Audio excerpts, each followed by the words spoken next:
Deaths, your weekly lap around the numbers in the news and in life.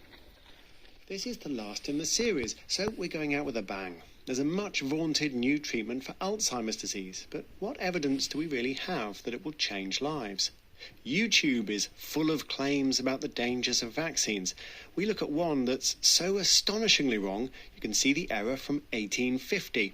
Oh, and our loyal listeners are curious about my parkrun times. We'll keep a steady pace before sprinting to the finish, but for now, ready, set, go. On Monday, the Nobel Prize for Medicine was awarded to Katalin Kariko and Drew Weissman for their work which led to the development of effective mRNA vaccines against COVID-19. As one member of the Nobel Assembly put it, together they've saved millions of lives, prevented severe COVID-19, reduced the overall disease burden, and enabled societies to open up again. But in corners of the internet, other views of the COVID vaccines are available. Loyal listeners have been in touch. Here's one of them, Crawford Mackey. I'm used to watching Dr. John Campbell on YouTube, and especially during the pandemic, when he seemed to always be a sane and reasonable scientist, and he puts out videos from a modest dwelling in Carlisle. He produced one which suggested that overall statistics were showing that for all age groups, there had been more excess deaths in vaccinated people than in the unvaccinated. I'm not a good enough mathematician to follow how the data he quotes are showing that, but I wonder if more or less could help with the reasoning. To help with this story, we have the once-in-a-series appearance by our editor, Richard Varden. Hello, Richard. Hello, Tim. So tell us about this sane and reasonable scientist, Dr. John Campbell. Well, first things first, he's not a scientist and he's not a medical doctor. He has a background in nursing and education. He received a PhD for his work on developing methods of teaching via digital media, such as online videos. He's been making videos for over a decade on nursing topics, with some getting tens of thousands of views. Then COVID hit and he went from getting 8,000 views for a video on body cavities to over 1 million views for his first video on the coronavirus.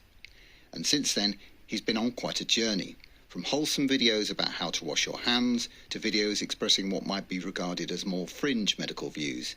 Although it's a big fringe, because he now has nearly 700 million views on YouTube and gets to go on GB News and even Russell Brand's YouTube channel, although that was before the recent allegations. OK, I get the picture. He has a very successful, and I imagine very lucrative, YouTube channel. Now, our listener mentioned a particular video that suggested there have been many more deaths in England than you would have expected if nobody had been vaccinated, which, to put it mildly, would be worrying if it was true. Yes, let's play some of that video. This is the opening. Warm welcome to today's talk, Tuesday the 22nd of September. Now, for a long time we've wanted data that compares death rates in vaccinated against unvaccinated people, vaccines for COVID-19 versus people that weren't vaccinated against COVID-19. What's the difference? Now, I'm going to be presenting data today that seems to show that the death rates overall are actually higher in those that are vaccinated, which of course is the opposite to what we would expect. We would expect the vaccine to be protective. But it actually turns out from this data that overall deaths are higher in the vaccinated and lower in the unvaccinated. And we'll be trying to work out what's going on here. Now, clearly this can't be the vaccines that are causing harm, because we know our governments have told us that the vaccines are, got it written down somewhere, let's say it's safe and effective. Is that sarcasm? It can be hard to tell sometimes, Tim, but one thing we can say is that John Campbell presents some very worrying data. Here are some key extracts where he describes the work of an anonymous UK blogger. Annus Horribilis, this is a horrible year. This is June 2022 to May 2023. Now, we've got deaths from all causes in England, so 490,000 people actually died in England.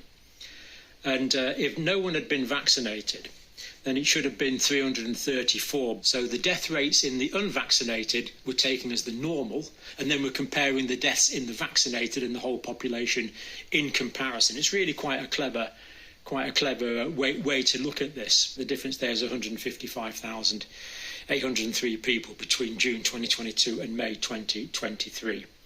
This is a huge difference. And remember, this is based on the idea that we're taking the death rate in the unvaccinated and comparing that to the death rate in the vaccinated. What could possibly be causing this, given that it can't possibly be the vaccines? Something strange is going on here. Really, government needs to work this out as a matter of urgency. So that's the overall figure. 155,000 people more have died than would we expect from the data taken from the unvaccinated segment of the population. So, wait, the claim is that if nobody had taken a COVID vaccine, only 334,000 people would have died in England in the year running up to this May, but actually 490,000 people died. Yes, that's the claim, and John Campbell wants action. Now, this is what I suggest. Thorough peer review by academics around the world on this uniquely detailed data set from the United Kingdom. Open publication of produced papers and a fair peer review process. What I want there is all the medical journals should be prepared to publish this sort of data. At the moment, quite simply, they're not. John Campbell wants action, as you say, Richard. So we have taken him at his word. We have organised a peer review. We asked friends of the programme to look at the analysis he was putting forward in his video. People such as the statisticians David Spiegelhalter and Kevin McConway and the actuary Adele Groyer. But the person who's done the most work for us on this is Stuart MacDonald, who is an actuary at LCP Partners. Now, the number that I cannot get out of my head, having seen John Campbell's video, is 334,000 deaths. So just explain to me, what does this number represent? Well, there's a question for you, Tim. No, it's a question for you, Stuart, but go on, give us an answer.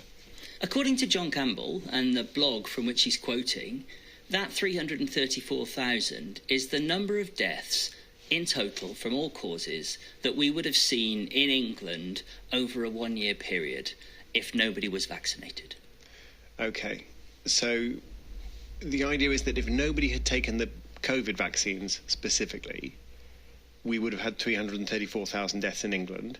We actually had 490,000 deaths. So the natural thing to do then is to go back before the pandemic. What was happening before the pandemic? How many people have died in these pre-pandemic years? Well, in the 5 years leading up to the pandemic, 2015 to 2019, we saw an average of 497,000 a year. If we take a slightly longer time frame and go back over the last 25 years, the lowest number of deaths that we saw in England was 453,000. So there hasn't been a year in the last 25 years in which fewer than 450,000 people have died in England. That's exactly right, and we can extend that back. There hasn't been a year in the last 150 years when fewer than 400,000 died.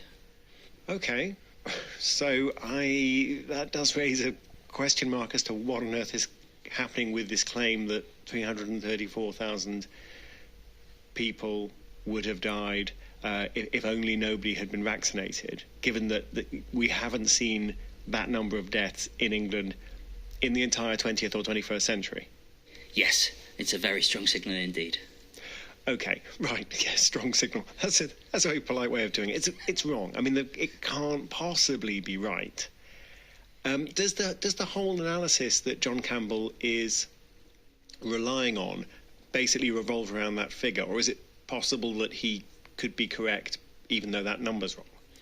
There's a fundamental flaw in the analysis that's used, and it feeds through into the mortality rates that are used, and ultimately it feeds through into that headline number. So, no, there are problems throughout.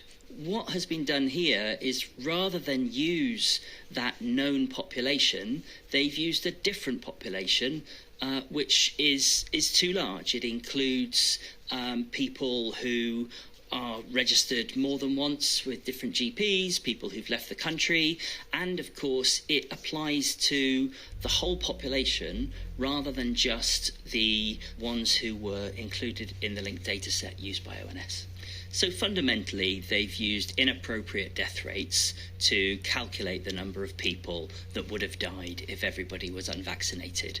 They've taken a subset of all the people who died and divided this by an incorrect population estimate. And the effect of this is essentially the estimate for the unvaccinated population is twice as large as it should be, and therefore the death rate that they've estimated is half the size that it should be. Stuart MacDonald, he was just one part of our peer review. All of our experts agreed the 334,000 deaths figure was just wrong. And the key thing, as Professor Sir David Spiegelhalter put it, is ONS data clearly shows that the unvaccinated have higher age-adjusted all-cause mortality than the vaccinated. Richard, one more question for you. Have you put our concerns to John Campbell? Yes, I spoke briefly to him on Monday to tell him we were preparing an item on his video, and he stressed to me that he wasn't a statistician and he hadn't done the original analysis. After the call, he took down the video. We did email him some questions, but haven't as yet received any response. Well, thank you, Richard. And thanks to all our peer reviewers. Thanks also to Finance Uncovered, who helped us with some of the background research for this item. Last week on the programme, we were discussing an extremely serious topic, greenhouse gas emissions and climate change.